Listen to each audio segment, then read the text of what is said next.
Hi, I'm Jeremy, and as is customary with the teachers I've been looking at, this is a pointer, and make sure that the pointer is not mistaken as the truth. Make sure it's not just a slogan, and make sure you're not just quoting me. That without waiting, with your own authority, you can see if something is true with your own experience. Now, consulting experience is a very different process than thinking, making something happen. Even different than doing a perfect posture with the idea of an attainment in the future, or doing a meditation with the idea of enlightenment somewhere off in the distance. That a pointer can be with your own authority. You look into what is real without waiting. And so processes and perfections can be metaphorically like one is a wave looking to be water. That a perfect posture and deep breathing can be done with an attitude that I am going to do this so I somehow become water. And a wave trying to become water becomes silly. And one of the ways I look at this is if you look at a child or sit with a child and watch them, or if you can remember some of your childhood moments before you had too much conditioning, you can realize that everything comes up spontaneously. And there's a sense that it's not me, things are just happening. Belching, body things, laughing, crying, hunger, crawling across the floor. All these things are just sort of, it's time for this to happen. It's time for this to happen. There's not a lot of ideas about what should be right now. There's just this is happening. It's time to cry and ask for mom. It's time for this. It's time for that. So looking into that, you can see that we reflect on that with children and we go, wow, you are getting these likes and dislikes. This is you. This is who you are.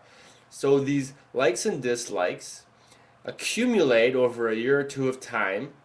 And by two or three, we delight in that they know their name. The day they know their name, the conditioning is sealed and it can flower from there.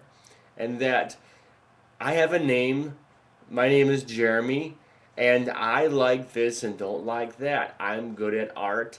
I like to dance. I have this kind of job.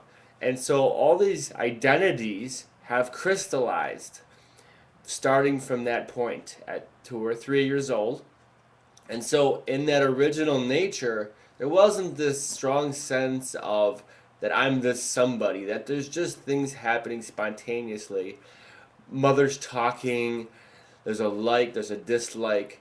And so, in direct inquiry, we're seeing through the processes, the trying to get to somewhere, and we're seeing if we can just handle the simplicity of being simply curious and awestruck and outside of me, or my. And that's kind of too simple in a lot of ways because we're used to a linear process. If I practice this, I get better. If I paint and draw for enough years, I know how to paint a baby's head. And those processes are what we're used to. And self inquiry with your own authority without the sense of time waiting and looking into truth now is quite radical for most people.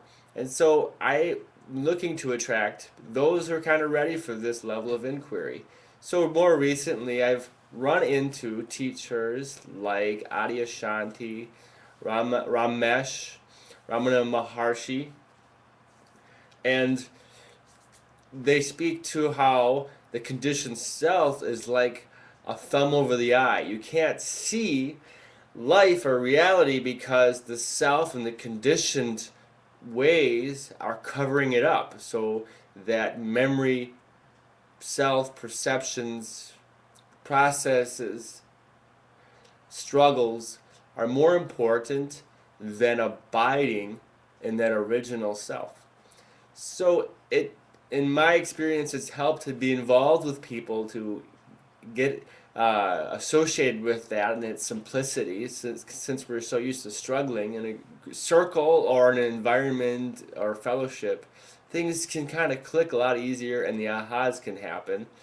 And an experiential authority in your own self can be established. So thank you for listening, and please let me know if you have any questions, emailing me from the website at infiniteaffinity.com. Thank you for listening.